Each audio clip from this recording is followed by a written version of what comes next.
Hello दोस्तों, जैसा कि आपको मालूम है कि यूपीपीसीएल असिस्टेंट अकाउंटेंट का फॉर्म आया 8 तारीख से भरा जाएगा। ठीक है, इसके बारे में मैं पूरा डिटेल बता दे रहा हूँ। ठीक है, और इससे रिलेटेड और भी वीडियो अपलोड करूँगा। जो आज मैं आपको पूरा डिटेल बता रहा हूँ, सिलेबस बता रहा हूँ, और इसके बाद मैं कुछ बुक्स भी बता दूँगा, हो सकता है इसमें भी बता दूँ। तो आप इस वीडियो पर बने रहिए। आइए, तो जो लेटेस्ट वैकेंसीज है UPPCL assistant accountant online form सन 2022। ठीक है, 22 चल ही रहा है। ये जो फॉर्म स्टार्ट होगा वो 8/11/2022 से स्टार्ट होगा। ठीक है, और इस फॉर्म की जो लास्ट डेट है वो 28 तारीख है। ठीक, 28/11/2022। इसका जो एग्ज़ाम होगा वो जनवरी 2023 में होगा। देखिए, बहुत ज़्यादा समय नहीं है। ठीक है, अक्टूबर है, नवंबर, दिसंबर, जनवरी। ठीक है, 2 महीना आपके पास है। ठीक, तो जो पहले से तैयारी कर रहा होगा उसके लिए तो बहुत अच्छी बात है। जो अभी से लगा है तो थोड़ा सा दिक्कत है, लेकिन मैं बताऊंगा कैसे आपको करना है। ठीक है, जो फीस रखी गई है जनरल, ओबीसी और ईडब्ल्यूएस की 1180 रुपये।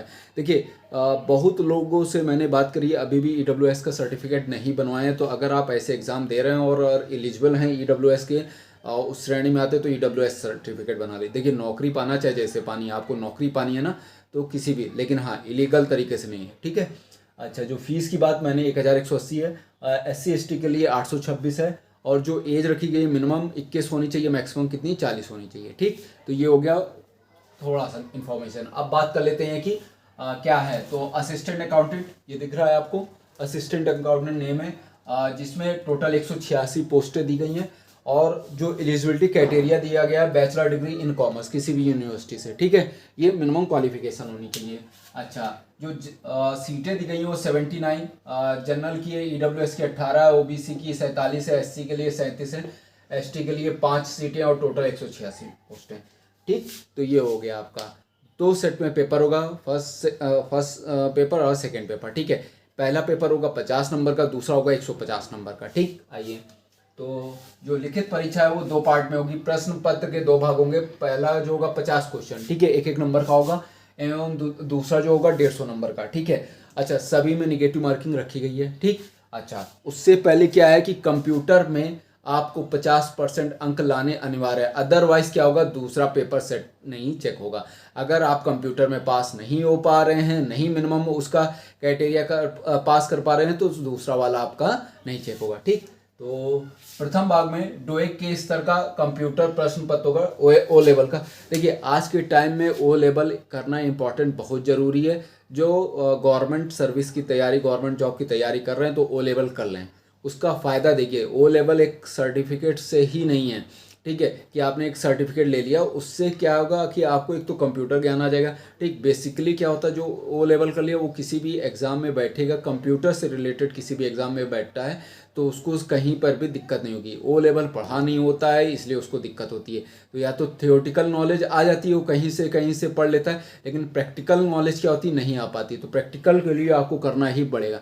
तो ओ लेवल मैंडेटरी है। ठीक है, अच्छा, तो वो कंप्यूटर प्रश्न पत्र होंगे, 50 क्वेश्चन होंगे, निगेटिव मार्किंग रखी गई है, और 1 क्वेश्चन 1 नंबर का होगा, हर एक क्वेश्चन। ठीक है, अच्छा, इसमें 50% अंक लाने अनिवार्य, मैंने बता दिया है। अन्यथा दूसरा भाग का मूल्यांकन नहीं होगा। ठीक है, अच्छा, अब बात कर लेते हैं दूसरे भाग की। तो दूसरे भाग में क्या क्या पूछा जाएगा। देखिए, असिस्टेंट अकाउंटेंट का है, तो इसमें जो चीज़ें पूछी गई हैं वो जनरल इंग्लिश, हिंदी, अर्थमेटिक। ठीक है, ये क्या होता है कि इजी पूछते हैं। ठीक है, ज़्यादा टफ नहीं होता है। मेन फोकस इनका वो होता है, अकाउंट पे फोकस होता है। तो इस तरीके के पेपर में आपको थोड़ी सी मेहनत करनी होती है, इस सिलेबस पे, हिंदी, इंग्लिश और अर्थमेटिक पे। बहुत लोग क्या करते हैं कि फॉर्म भरना ही छोड़ देते हैं। उनका पहला अप्रोच ये होता है कि कहीं ये ऐसा तो नहीं है कि इसमें घूस चलेगा। तो घूस बिल्कुल नहीं चलता। मेरे जानने वाले कई लोग हैं, इसमें 1 रुपया का घूस नहीं चलता। ठीक है, बहुत फ्रेश वैकेंसीज होती है। जो लोग कहते हैं कि घूस चल रहा है, या बहुत लोग कहते हैं 1180 रुपया फीस है, तो भैया पेमेंट भी बहुत अच्छी मिलेगी।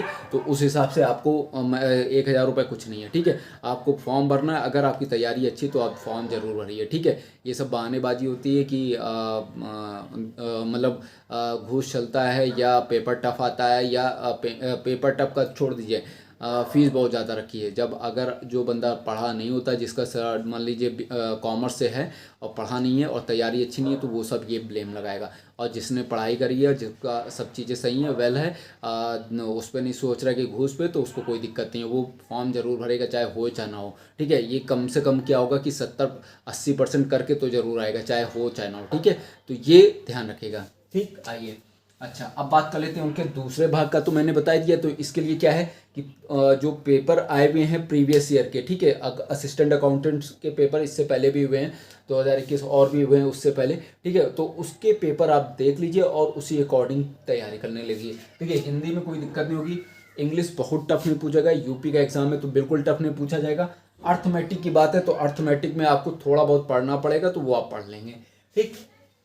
आगे क्या होगा, अकाउंटेंसी पूछी जाएगी, ऑडिटिंग एंड इनकम टैक्स से रिलेटेड टॉपिक होंगे, ठीक है। Conforming to the graduation standard, जो मतलब आपने ग्रेजुएशन करा तो उस लेवल के क्वेश्चन इसमें पूछे जाएंगे, ठीक है भाई, ग्रेजुएशन है ना तो ग्रेजुएशन लेवल के, और बाकी ये, ठीक है। तो ये हो गया। अब बात कर लेते हैं कि इस जो आपका कॉमर्स में क्या क्या पूछा जाएगा उसके बारे में बात कर लेते हैं। देखिए पेपर देने जाने और पेपर की तैयारी करने से पहले सबसे अधिक इम्पॉर्टेंट चीज़ क्या है कि आपका सिलेबस आपके दिमाग में होना चाहिए, किस सिलेबस से कितना पढ़ना चाहिए। देखिए हमें बहुत सारा नहीं पढ़ना, हमें सेलेक्टिव चीज़ें पढ़नी है, 10 चीज़ें नहीं पढ़नी, हमें सेलेक्टिव चीज़ें पढ़नी। क्यों हम अपनी एनर्जी दाएं बाएं फेंकें। तो जो एग्ज़ाम में आ रहा है उसी अप्रोच को, अगर मान लीजिए हमने कहा कि 4 चैप्टर आ रहा है, टाइम एंड डिस्टेंस आ रहा है, टाइम एंड वर्क आ रहा है, ये फॉर एग्जांपल बता रहा हूँ, time and work, time and distance आ रहा है, प्रॉफिट एंड लॉस आ रहा है, CISI आ रहा है, ठीक। अब हमें अगर ये सब आ रहा है तो हमें एडवांस मतलब वो क्या कहते हैं मेंसुरेशन पढ़ने की ज़रूरत नहीं है, ज्योमेट्री पढ़ने की ज़रूरत नहीं है, बिल्कुल ठीक है, नंबर सिस्टम पढ़ने की ज़रूरत नहीं है। जब हमारे पास इतना ही सिलेबस में आ रहा है तो यही पढ़ना है, ठीक है। तो कहने का मतलब ये है कि एग्ज़ाम देने से पहले आपको फॉर्म भरने से पहले आपका सिलेबस आपको कंठस्थ होना चाहिए, ठीक। तो आइए अकाउंटेंसी क्या पूछा जाएगा, trading, profit and loss accounts and balance sheet पूछी जाएगी, ठीक है।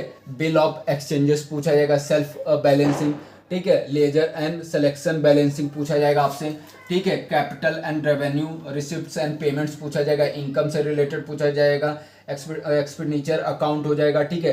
Depreciation, reserves, provisions, branch and department accountant पूछा जाएगा, ठीक है। अच्छा, बैंक रिकंसिलिएशन स्टेटमेंट पूछा जाएगा, रेटिफिकेशन पूछा जाएगा आपसे, रेटिफिकेशन ऑफ एरर पूछा जाएगा, बैलेंस शीट ऑफ फॉर्मेट्स पूछा जाएगा, बैलेंस शीट के बारे में, ठीक है। अब बात कर लेते हैं नेक्स्ट, ये तो पहला हो गया, ठीक है। ये क्या होगा, अकाउंटेंसी की बात है, 2 पार्ट है अकाउंटेंसी की। अब बात कर लेते हैं कि ऑडिटिंग और इनकम टैक्स, ये दूसरा पार्ट है उसी में। तो ऑडिटिंग और इनकम टैक्स में object of audit, vouching and verification होगा, राइट्स होंगे, ड्यूटीज होगा, लाइबिलिटीज होगा, ऑडिटर्स होगा, ठीक है, ये पूछा जाएगा। इनकम टैक्स होगा, provisions of pertaining to income होगा, इनकम फॉर्म सैलरी होगी, and provisions related to chapter 6 of act जो होगा 1961 होगा, ठीक है, 1961 से पूछा जाएगा। Provisions related to TDS and forms to be filled with income tax and department, ये आपका अकाउंटेंट, ये आपका हो गया ऑडिटिंग एंड इनकम टैक्स का। देखिए जो मैंने बताया है ये आपके पीडीएफ फॉर्म में है भी, तो आप उस पीडीएफ को डाउनलोड कर लीजिएगा और उसको सही से देख लीजिएगा कि किस किस चैप्टर से पूछा जा रहा है, उस चैप्टर को अभी से तैयारी करने लगिएगा। अगर आप पहली बार फॉर्म भर रहे हैं तो समझ लीजिए जो मैंने बताया है आप 80% आप कर लेंगे। बाकी यूट्यूब पे भी जो इससे रिलेटेड वीडियो डले हुए उसको देख लीजिए और जो क्वेश्चन पूछे गए हैं उसको देख लीजिएगा और उसी अकॉर्डिंग तैयारी करने लगिए। देखिए अगर आप एलिजिबल है, मैं फिर से कहना चाहता हूँ, तो इस फॉर्म को ज़रूर भरिए। ठीक, एक बार मैं हट जा रहा हूँ, ठीक है, ये आपने देख लिया। अगर आप एलिजिबल हैं तो आप इस फॉर्म को ज़रूर से ज़रूर भरिए और देखिए पेपर जरूर दीजिए, ठीक है, क्योंकि आपको इतना ज़्यादा टफ नहीं होता है, कोई भी एग्ज़ाम इतना टफ नहीं है जो आप निकाल ना सको। बस एक स्ट्रेटजी और प्लानिंग से अगर आप तैयारी करते हैं तो बहुत ज़रूर से ज़रूर होगा। बाकी इससे रिलेटेड कोई मतलब क्वेश्चन पेपर आप ले लीजिए या कोई भी यूट्यूब चैनल जो आपको ये सिलेबस करवा रहा हो उससे इंक्वायरी करके आप इसकी तैयारी करने लगे। ठीक है दोस्तों, तो इससे रिलेटेड कोई डाउट होगा तो वो आप मेरे से पूछ सकते हैं। ठीक है दोस्तों, तो मिलते हैं नेक्स्ट वीडियो में। Thank you.